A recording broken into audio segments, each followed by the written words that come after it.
ओम शांति भाइयों बहनों, मैं डॉक्टर सुरेश पांडे। आज रक्षाबंधन के पावन पर्व पर मुझे ये बताते हुए प्रसन्नता हो रही है कि सुविनेत्र चिकित्सालय परिसर में ब्रह्म कुमारी देविशा दीदी, ब्रह्म कुमारी रीना दीदी और ब्रह्म कुमार आदरणीय श्री सुरेश जी का आगमन रक्षाबंधन के पर्व के अवसर पर रक्षा सूत्र बांधने के लिए हुआ है। मैं ब्रह्म कुमारी देविशा दीदी से निवेदन करूंगा कि इस रक्षाबंधन पर हम सभी को एक विशेष संदेश दें।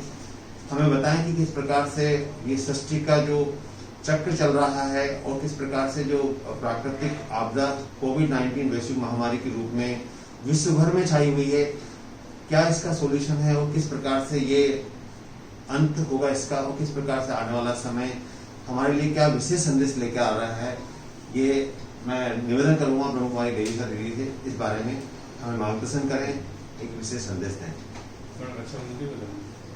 शांति, आज हम रक्षाबंधन के कार्यक्रम में आप सबसे मिल रहे हैं और हम हर साल आते हैं रक्षाबंधन मानने। हमें भी खुशी होती है क्योंकि परमात्मा तो कहते हैं रक्षाबंधन माना भगवान रक्षा करते हैं। लौकिक में तो क्या होता है कि बहन जो है भाई को राखी बांधते हैं, यहाँ हम जो राखी बांधते हैं वो परमात्मा राखी बांधते हैं। हम बहने नहीं, परमात्मा का राखी है और रक्षा करने वाले भी परमपिता परमात्मा है।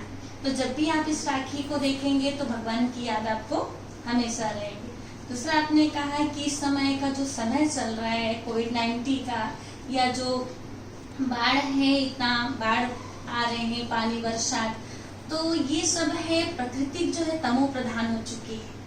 क्योंकि आज हम प्रकृति के साथ दुर्व्यवहार कर रहे हैं तो वो रिटर्न में वही हमें सजा दे रही है। परमात्मा कहते हैं जैसा हम कर्म करेंगे वो रिटर्न हमारे पास से आएगा, क्योंकि हमने प्रकृति को दुख दिया है ना।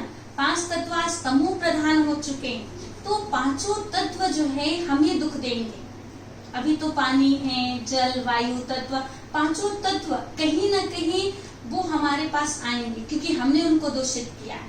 तो परमात्मा कहते हैं इनको अगर आपको शांत करना है तो रोज आप 5 मिनट या 10 मिनट आप प्रकृति को शांति का दान दीजिए। तो वो धीरे धीरे करके प्रकृति जब शांत हो जाएंगी तो आपको वो 5 तत्व कष्ट नहीं पहुंचाएंगे। आप देखते हैं कई बार बाढ़ आते हैं, कुछ होता है, जैसे मंदिर है, पवित्र स्थान है, वो मंदिर को कुछ भी नहीं होता है, मूर्ति कुछ भी नहीं होता है, बाकी चीजें सब बह जाता है। क्यों? क्योंकि वो चीज पवित्र है। ऐसे जब हम परमात्मा को जिस स्थान पर बैठकर याद करते हैं तो वो स्थान जो है पवित्र बन जाता है, वातावरण शुद्ध हो जाता है, तो उस स्थान को कुछ भी नहीं होता है। भूकंप भी आ जाए ना तो भी इस बिल्डिंग को कुछ भी नहीं होगा। क्यों? क्योंकि परमात्मा का यहाँ पर रोज आह्वान किया जाता है। तो बाढ़ का तो दूसरा करुणा का कारण चल रहा है कि आज देखो विनाश कैसे होगा। परमात्मा ने कहा विनाश होगा, तो विनाश कैसे होगा? कोई ना कोई कारण तो बनेगा। तो वो कारण, विनाश का कारण बना है कोरोना-19। कोरोना जो है वो कहीं ना कहीं विनाश का कारण ही है और इससे आधी जनसंख्या कम हो रही और ये हमारे कर्मों का ही हिसाब किताब है।